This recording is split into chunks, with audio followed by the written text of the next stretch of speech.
هابي نيو يير. حبيت أبدأ معاكم السنة الجديدة بأن أنا أعمل لكم فيديو جديد، فيديو بيتكلم عن مشاعرنا وأحلامنا، الحاجات اللي احنا عايزين نحققها والحاجات اللي احنا مستنيينها في اللي جاي.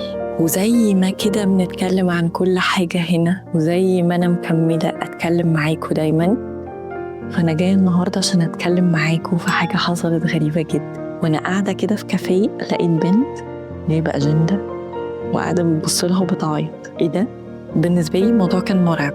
أتاريها بتعيط على أحلامها وأهدافها اللي محققتهاش، ودي مش واحدة، دي إحنا، أنا وإنت وكل واحد بيعمل كده كل سنة. زي ما بنشوف بعض وبنبقى مبسوطين وفرحانين بإن إحنا بادئين سنة جديدة، بنبقى زعلانين على أحلامنا اللي فاتتنا وإحنا محققناهاش. اللي أنا جاية أقوله لك بقى إن إحنا المفروض ما نعيطش.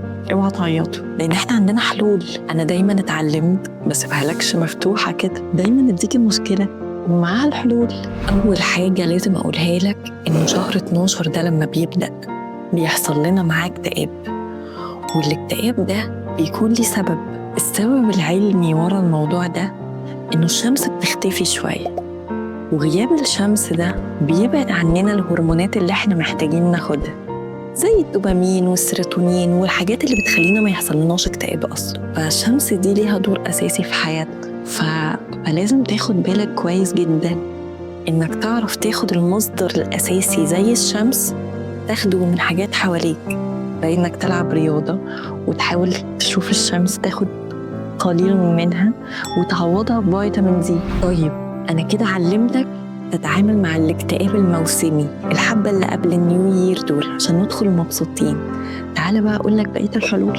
ما ينفعش أقعد أحكم على 365 يوم في حياتي في الشوية اللي قبل السنة الجديدة. الحاجة اللي أنا محتاجة أعملها مع نفسي إن أنا أقارن نفسي في ديسمبر 2024 لديسمبر 2025 أنا كنت إزاي وبقيت إزاي، ولازم أقرر أنا عايزة أبقى إزاي، وأحاول إن أنا ما بصش على اللي فات واتضايق بس، لا، أنا عايزة أبص على اللي جاي، عايزة أغير العدسة بتاعتي، عايزة أبقى الحد اللي أنا عايزة أشوفه، وأقارن بيني وبين اللي أنا عايزة أكونه، وأشوف الفرق فين، إيه اللي يخليني أمشي من هنا لهنا. مش بنعيط وبنلطم، مش بنتضايق ونحزن، مش بنقعد نعيط على اللي فات، لا، إحنا بنبقى أقوياء، بنقوم من المعارك وننفض هدومنا ونغسل وشنا ونلبس أحلى هدوم عندنا ونخرج نتفسح ونشم هوا ونشتغل وناخد كورسات ونبدأ من جديد، من معارك كانت صعبة وحاجات ما كانش حد يستحملها، ونكتب احنا عايزين نبقى مين وكنا مين وهنبقى مين. نكتب احنا عايزين ايه، بس مش هننفذ، لا طبعا هننفذ. كل يوم اقرأ ورقتين في كتاب، خد كورس ساعة واحدة بس، مش عايزة منك أكتر من ساعة.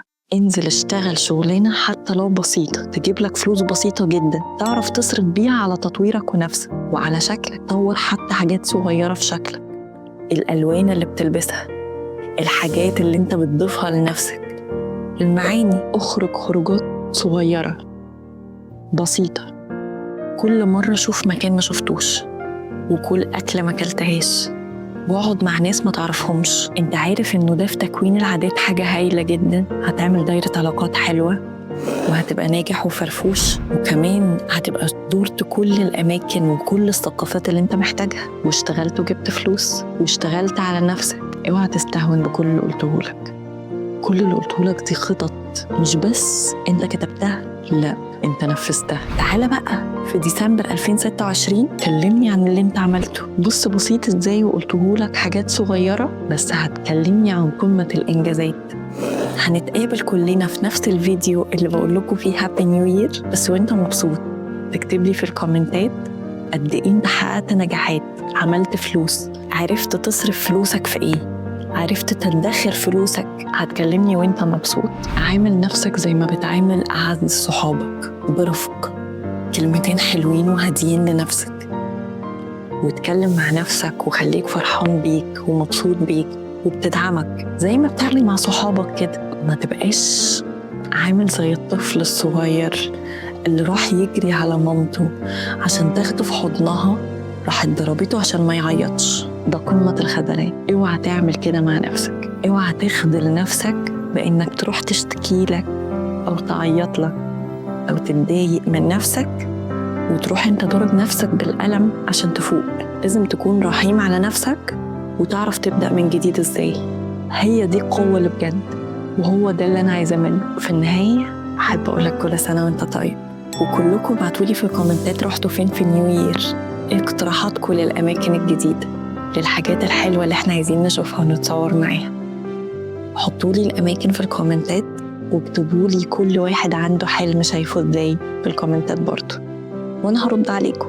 هكتب لكم انا كمان شايفه السنه الجديده ازاي، ايه الحاجات اللي حلمت احققها السنه اللي فاتت وما حققتهاش، وايه الحاجات اللي انا عايزه احققها السنه الجايه، ايه الحاجات اللي فاتتني بس مش هسمح لها السنه دي تفوتني. عايزاكم انتوا كمان مفيش حاجه تفوتكم السنه دي، انتوا اللي تقعدوا ورا السنه وتفكروها دايما ان احنا ما فاتناش حاجه. احنا سبقنا توقعاتنا، سبقنا كل احلامنا، وسبقنا كل اللي احنا محتاجين نعمله. خلينا نفكر بعض دايما في الكومنتات، نفكر بعض بالحاجات اللي احنا عايزين نعملها، بالحاجات اللي احنا هنعملها، الحاجات اللي احنا ما عملناهاش. هتبقى سنة حلوة ان شاء الله، سنة حلوة طول ما احنا بنحاول نجري ورا روحنا ونغيرها.